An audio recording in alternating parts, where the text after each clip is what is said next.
ஆமென். அல்லேலூயா. உங்கள் யாவருக்கும் என்னுடைய அன்பின் வாழ்த்துக்கள். பாருங்க, நீதிமொழிகள் புஸ்தகம்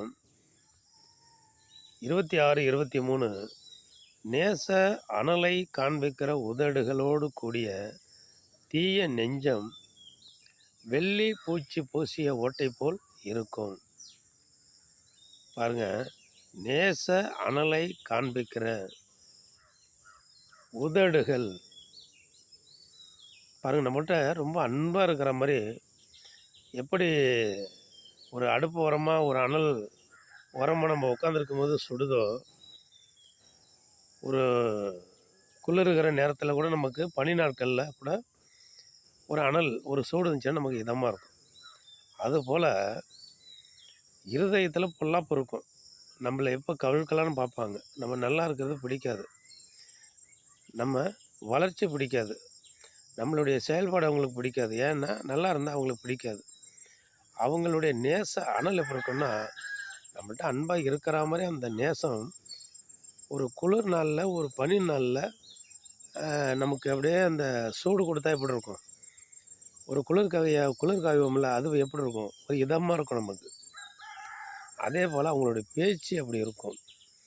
நமக்கு அப்படியே அணைய கொடுக்கறது போல், நமக்கு நன்மை செய்கிறது போல் ரொம்ப அழகாக பேசுவாங்க. நமக்கு குளிரில் அனலில் நம்ம ஜாலியாக உட்காந்துருக்கிறது போல் இருக்கும், நம்ம மகிழ்கிறது போல் இருக்கும், நம்ம சந்தோஷப்படுறது போல் இருக்கும். அதுதான் நேச அனல். ஆனாலும் அந்த நேச அனல் பொல்லாத அனல். அது வெள்ளி பூச்சி பூசிய ஓட்டை போல் இருக்கும்.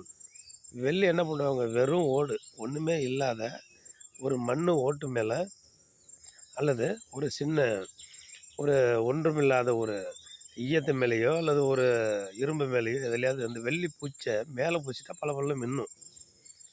அது உண்மையாகவே அது வெள்ளி தான், அது மின்னுது அப்படின்னு சொல்லி அதை நம்ம பயன்படுத்த முடியாது. அது கடைக்கு போனால் தான் அதனுடைய உண்மை என்னன்னு நமக்கு தெரியும். அதுபோல் நேச அனலை காண்பித்து நம்ம கவிழ்க்கிறது, நம்மளுக்கு துரோகம் பண்ணுறது, நம்ம காலுக்கு கண்ணியை வைக்கிறது, வலைய வைக்கிறது, இப்படி பண்ணிவிடுவாங்க.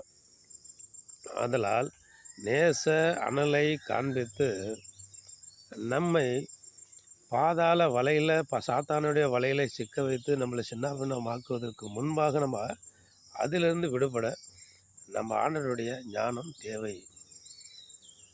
அதனால் அப்படியேப்பட்டவர்களிடத்தில் விலகி நம்ம ஜாக்கிரதை உள்ளவர்களாய் இருப்போம். ஆமென். அல்லேலூயா.